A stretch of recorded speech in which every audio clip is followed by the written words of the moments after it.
Il y a des gens qui ne vous aiment pas. Et c'est ok. Et la raison pour laquelle il y a des gens qui ne vous aiment pas, c'est... On ne peut pas plaire à tout le monde. Alors oui, je sais, ça a l'air bateau dit comme ça, mais je vais vous en dire plus et vous allez très vite comprendre.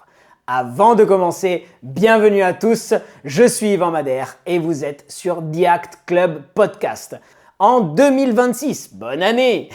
En 2026, je vous recommande fortement de vous abonner parce que comme vous l'avez vu, dès le 1er janvier, je viens de poster une interview avec Dig Wayne, professeur au Lee Strasberg Theatre and Film Institute, musicien, acteur, membre à vie de l'Actor Studio. C'était un échange incroyable avec lequel j'ai pu apprendre énormément et il y a d'autres interviews qui sont prévues. Alors ne vous inquiétez pas les Frenchies, je fais toujours des vidéos aussi en français comme celle-ci. Et pour les vidéos en anglais, il y aura toujours les sous-titres en français et en italien parce que je n'oublie pas ma communauté italienne.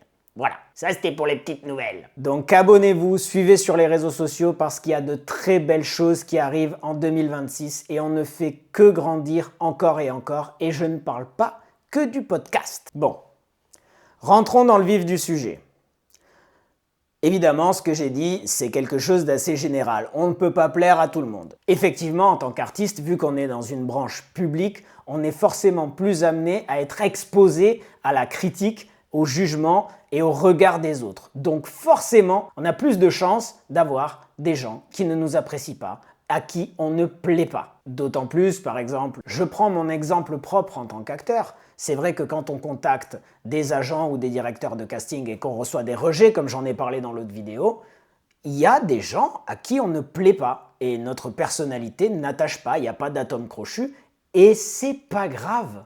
Moi, j'ai passé énormément de temps à vouloir plaire aux autres, à vouloir me dire si j'en fais suffisamment, peut-être que je serai accepté. Si j'en fais plus que les autres, peut-être que je serai accepté. Si je change de style, peut-être que je serai accepté. Et j'ai longtemps bataillé avec ça, notamment au moment où je suis passé du théâtre à l'audiovisuel. J'avais une sorte de syndrome de l'imposteur, de me dire « Ah ben non, parce que tu as fait beaucoup de théâtre, donc forcément ils vont pas t'accepter et tu ne vas pas plaire parce que les gens de l'audiovisuel n'aiment pas trop les gens du théâtre parce que c'est deux mondes différents et que je jouerai trop théâtral. » Et j'ai longtemps bataillé avec cette idée de vouloir plaire absolument à tout le monde, à me mettre dans une sorte de moule. Et tout ça est d'autant plus exacerbé par les réseaux sociaux où tout le monde peut dire son avis et c'est public.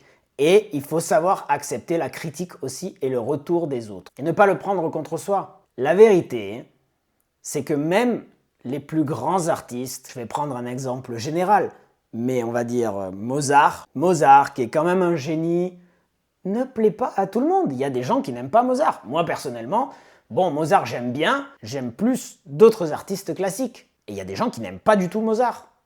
Donc, je fais un exemple très général, mais ça s'adapte à tout le monde. Même les plus grands, on va dire, ceux qui ont le plus de succès, ils ont forcément des gens à qui ils ne plaisent pas. Et j'ai envie de dire encore mieux. Plus ils ont du succès, plus ils ont des haters et des gens qui ne les aiment pas. Parce qu'il y a des gens qui n'acceptent tout simplement pas, par exemple, le succès ou que d'autres réussissent mieux qu'eux.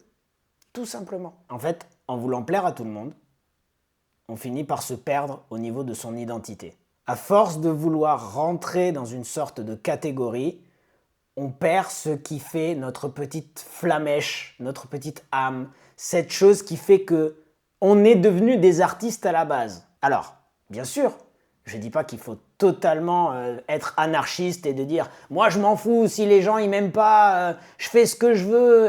Non, si vous êtes artiste, il y a quand même des règles dans votre industrie que vous devez respecter et si vous voulez continuer à travailler dans une manière durable, il faut se conformer à ces règles-là. Je parle vraiment de votre personnalité, ce qui fait que vous êtes vous. Bernard Werber disait « à force de vouloir rentrer dans le moule, on finit par devenir tarte ».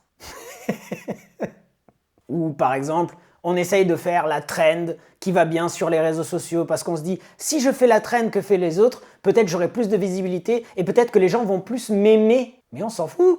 Maintenant qu'on sait ça, et qu'on sait que de toute façon, on ne peut pas plaire à tout le monde. Il va falloir reprendre son propre pouvoir. Et Dieu sait que moi, je suis en train de le faire et j'ai pas encore fini. Et c'est pour ça que je me mets encore une fois dans le lot avec vous parce que j'apprends en même temps que vous. Si je fais cette vidéo-là, c'est que ça me sert aussi pour moi. J'accepte de ne pas plaire à tout le monde. Et pour être en paix avec le fait de ne pas plaire à tout le monde, il faut savoir et il faut redécouvrir qui vous êtes vraiment. Qui c'était cet enfant qui a commencé à faire des choses artistiques et qu'est-ce qui a fait que vous avez voulu devenir artiste? J'ai un souvenir bête, mais quand j'avais 3 ans, je faisais Michael Jackson avec mes couches. Je faisais wouhou et ça faisait beaucoup rire ma famille. Et je pense qu'il y a eu un switch dans ma tête à me dire « Ah oui, je peux amuser les gens, je peux faire réagir les gens en étant moi-même et en faisant le pitre. » Et c'est comme ça que je suis devenu acteur. Peut-être que finalement, déjà à 3 ans, j'avais déjà compris. Qu'est-ce qui fait que vous êtes vous-même? Qu'est-ce qui fait que vous êtes devenu artiste? Une fois que vous savez ça, vous n'allez plus penser en tant que « si je fais ça, est-ce qu'ils vont m'aimer ?» mais plutôt « si je fais ça, est-ce que ça résonne avec qui je suis à l'intérieur ?» Et ça, c'est la chose la plus importante quand on est artiste. Est-ce que ça résonne avec qui je suis à l'intérieur? Pour savoir ça, il faut savoir qui on est à l'intérieur. Donc je vous invite à faire cette recherche-là sur vous-même. Eh oui, c'est du boulot. Et quand j'ai commencé ce podcast, bien sûr, je me doutais qu'il y allait avoir des gens qui ne vont pas aimer.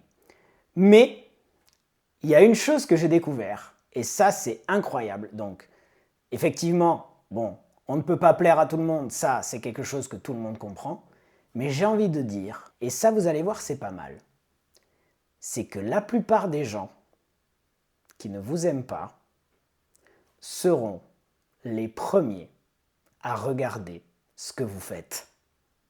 Oui, je vous vois. Et quelquefois, j'ai envie de dire, vous êtes même des fois des plus grands fans que certains amis. Mais en étant cohérent avec qui vous êtes profondément, vous allez découvrir que ceux qui vous suivent pour qui vous êtes, et ceux qui ne vous suivent pas, vous regarderont de toute façon. Donc, c'est donnant, c'est gagnant. Continuez à travailler et à découvrir qui vous êtes. Prenez un cahier, prenez un stylo et écrivez. Qui je suis? Pourquoi je fais ça? Et finalement, j'ai envie de dire, heureusement qu'on ne plaît pas à tout le monde. Et si vous avez une ambition en tant qu'artiste de vouloir aller plus loin et de vouloir aller bien dans votre vie, il faut commencer par le bien-être mental et ça commence par accepter qu'on ne peut pas plaire à tout le monde. Et je finirai sur cette citation-là.